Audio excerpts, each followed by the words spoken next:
2. Arias the runner not going, and that pitch is low, and the bases are loaded with nobody out. Air, a single, and now a walk. Still a bunch of trouble here for Luzardo.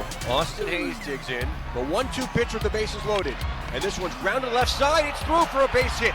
Stewart will score. Ramon Urias being sent. Play at the plate. It's cut off. Urias scores, and then the ball's thrown away down the left field line. Another Orioles run will score, and all the way to third base goes Austin Hayes.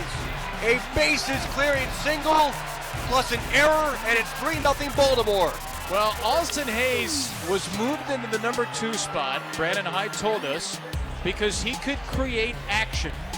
This is action created and action personified. Just great button-pushing base runner. And now Mancini, there's still nobody out and 3 runs in for Baltimore. Mancini had 2 balls and a strike. Bat sawed off. Let's see, is this going to fall in? Andres can't hang on, and the Orioles have another run as Austin Hayes scores. Well, that'll be a base hit. Tough play. Andres got the glove on it, but couldn't bring it in, and the Orioles' lead is now 4-0. Wow. Luzardo delivers full count, and this one's hit to right field, and it's deep. Back goes Canna. He makes a terrific catch on the warning track and slams into the wall.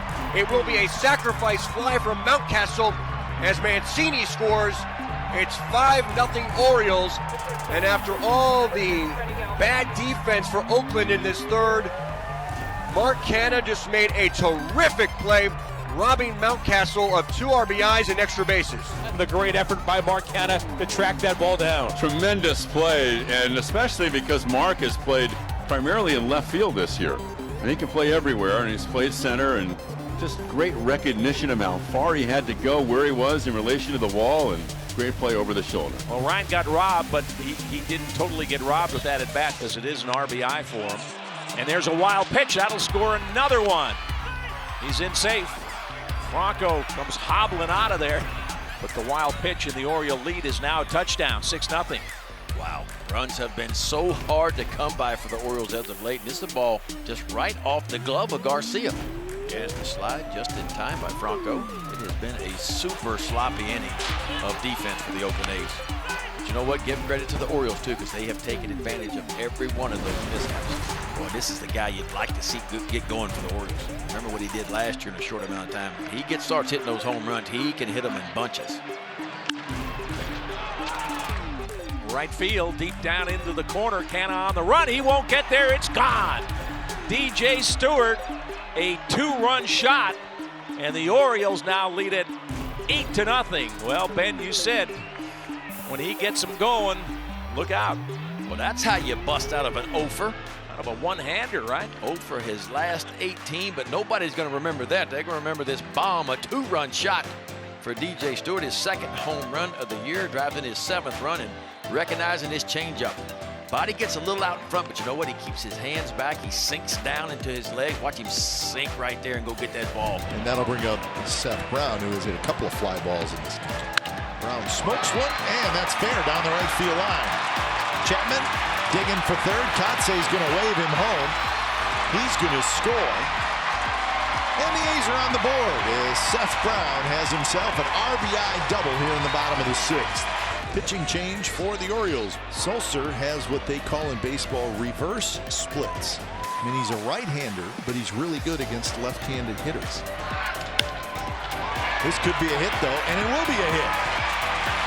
It's going to knock in a run as Brown comes in to score. So Sulser gives up a hit to a left-handed hitter for the first time this year, and now it's 8-2.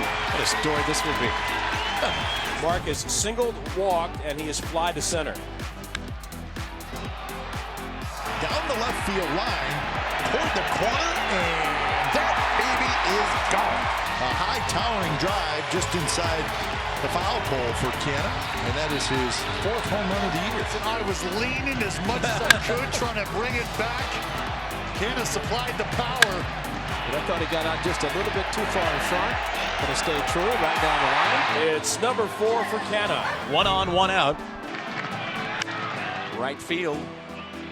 Near the bullpen. Look out. Oh, DJ Stewart. Wow. Hangs on, but wrapped his head. Wow, hope he's all right. Goes a long way. He's running wide open. You could tell right there he was not going to check up. Catches it and right into the side of that corner head first.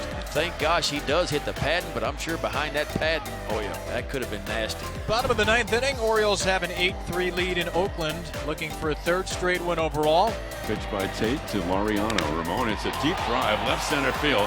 Hayes going back at the track. He will turn and watch it fly, and Laureano has hit it out.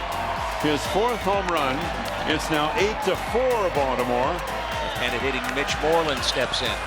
This should do it. Cedric Mullins waiting, catching, and the Orioles get a win. 8-4 the final score, and they win this 3-game series, taking the first 2.